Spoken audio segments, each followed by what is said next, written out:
في ناس لحد النهارده مصدقين إن الفضائيين هم اللي بنوا الأهرامات، وإن المصري القديم ما كانش قادر يعمل التحفة الهندسية دي. لكن النقوش والبرديات وصور مقابر العمال بتقول حقيقة واحدة بس: المصري هو اللي بنى الأهرامات.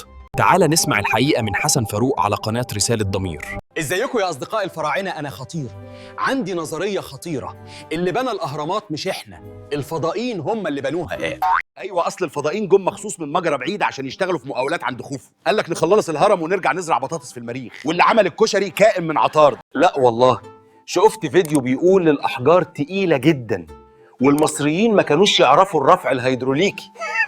ايوه، بس كانوا يعرفوا المعادلات والهندسه والتنظيم حلين.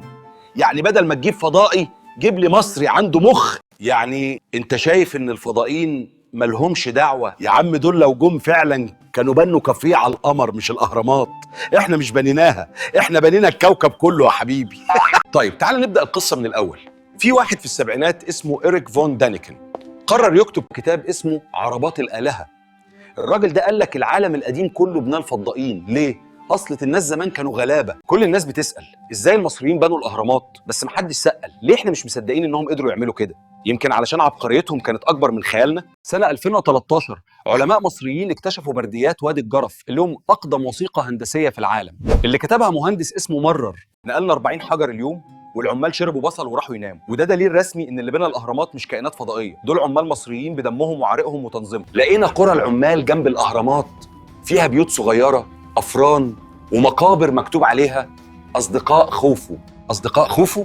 يعني لو كانوا فضائيين كان اسمهم اصدقاء المجرى. النقوش كمان بتورينا العمال وهم بيسحبوا الاحجار بالحبال وبيبلوا الرمل بالميه علشان يقللوا الاحتكاك. دي فيزياء يا جماعه، مش ليزر من زاحل.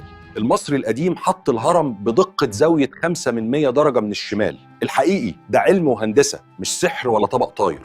يعني بدل ما نقول الفضائيين بنوا الأهرامات نقول المصريين سبقوا ناسا ب4500 سنة.